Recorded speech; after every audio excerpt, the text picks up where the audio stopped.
زائرین محترم تھوڑے تھوڑے ادھر قریب آ جائیے، جینس ادھر آ جائے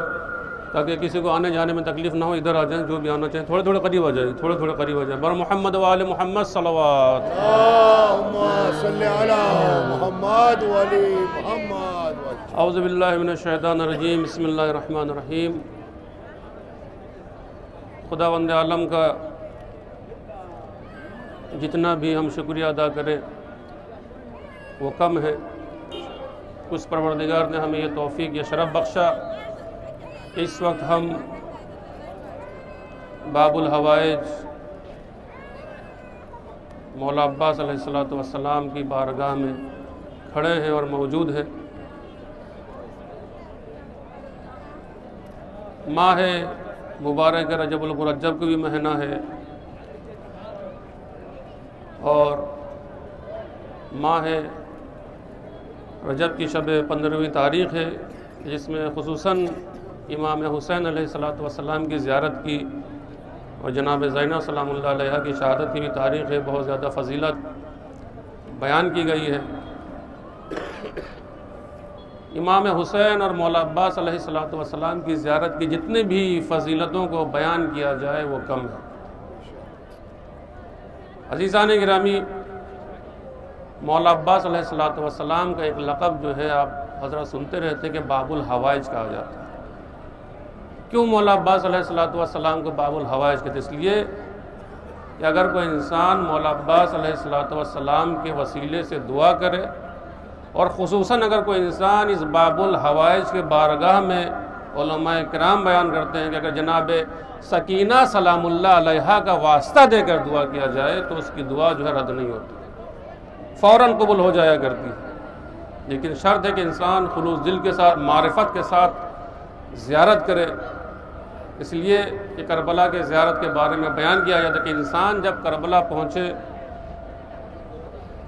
پاک و پاکیزہ لباس پہنے، آہستہ آہستہ اپنے قدموں کو آگے بڑھائے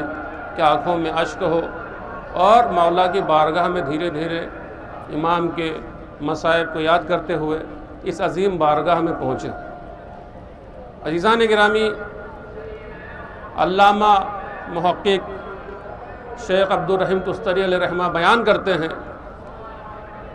کہ میں نجف اشرف سے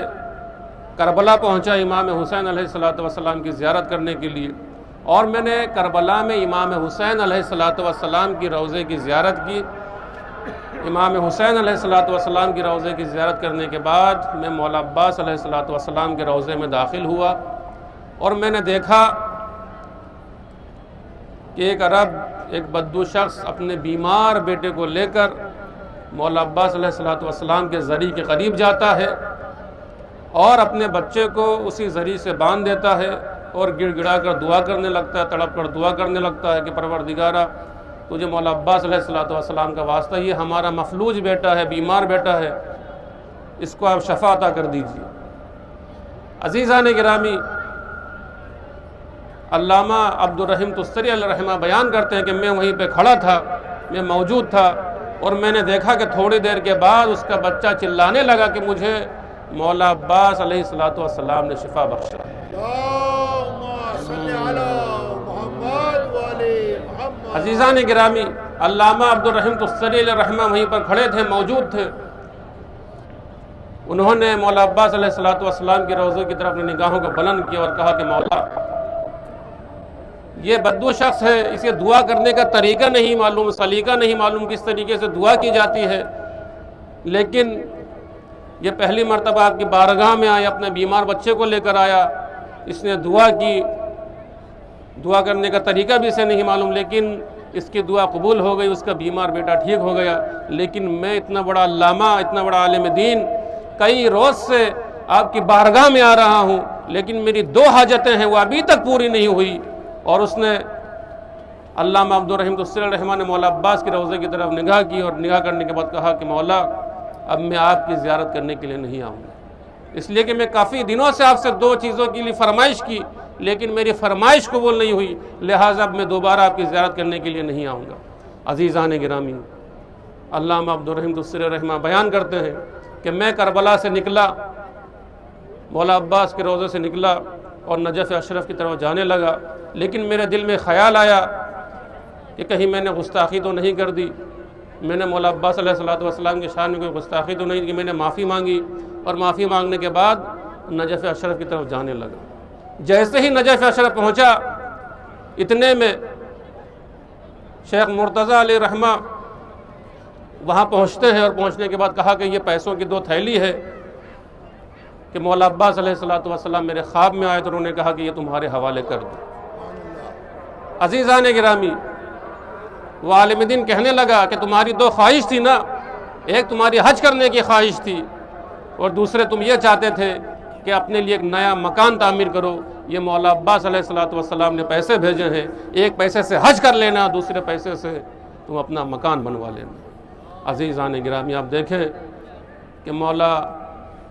باب الحوائج مولا عباس علیہ السلام کسی کو محروم نہیں کرتے، جو بھی یہاں پر آتا ہے وہ یہاں سے لے کر جاتا ہے، یہاں سے کوئی خالی ہاتھ نہیں لوٹتا۔ ہاں عزیزان گرامی، مولا عباس علیہ السلام ایک زمانہ آیا آج سے کئی سال پہلے، علامہ بحرالعلوم کے زمانے میں، کہ مولا عباس علیہ السلام کی جو قبر مبارک تھی وہ دھیرے دھیرے خراب ہونے لگی تھی۔ حرم کے خدامین علامہ بحرالعلوم کے پاس پہنچے اور کہا کہ مولا عباس علیہ السلام کی قبر جو کافی خستہ ہے، لہٰذا کچھ مرمت ہونی چاہیے، تعمیراتی کام ہونا چاہیے۔ تو لہٰذا دن معین کیا گیا اور مستری اور مزدوروں کو بلایا گیا کہ آپ لوگ چلیے، وہاں ہم کو دیکھنا ہے، آپ لوگ بتائیے کس طریقے سے وہاں کام کیا جائے۔ عزیزان گرامی، علامہ بحرالعلوم مولا عباس علیہ السلام کے سرداب میں نیچے اترے، وہ مزدور بھی وہاں موجود تھا، مستری بھی وہاں موجود تھا، لیکن عزیزان گرامی، وہ مستری خود بیان کرتا ہے، بننا بیان کرتا ہے کہ میں جیسے ہی مولا عباس علیہ السلام کی قبر کو دیکھا، ایک مرتبہ علامہ بحرالعلوم کے چہرے کی طرف دیکھتا ہے اور کہتا ہے کیا یہ صحیح ہے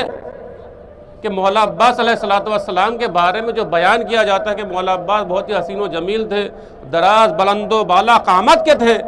لیکن مجھے تعجب ہو رہا ہے کہ مولا عباس علیہ السلام کی اتنی چھوٹی قبر۔ عزیزان گرامی، وہ مزدور مستری بیان کرنے لگے کہ مجھے سمجھ میں نہیں آ رہا ہے۔ عزیزان گرامی، بس یہ سننا تھا کہ علامہ بحرالعلوم اپنے سر کو دیوار پر رکھ کر گریہ کرنے لگے اور کافی دیر تک رونے لگے۔ عزیزان گرامی، وہ بننا بیان کرنے لگا کہ مجھے معاف کر دیجیے علامہ، کیا کہیں میرے گفتگو میں کوئی ایسی بات تو نہیں ہو گئی، کہیں میں نے گستاخی تو نہیں کی، لیکن جو میں نے پڑھا ہے، جو میں نے سنا ہے، اسی کو میں نے آپ کے سامنے بیان کیا۔ ہاں عزیزان گرامی،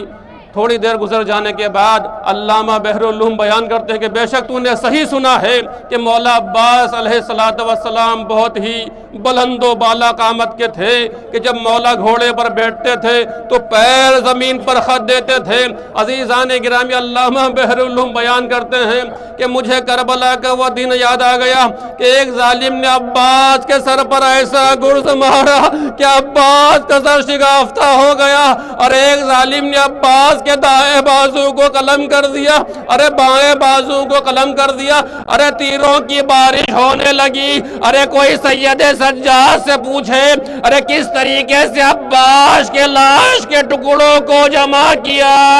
ارے عباس کے لاش کے ٹکڑے، ارے سید سجاد سے کوئی پوچھے کہ کس طریقے سے سید سجاد نے ان ٹکڑوں کو ایک جگہ کر کے جمع کر کے دفن کیا۔ انا للہ و انا الیہ راجعون، رضا بقضاء و تسلیما لامر۔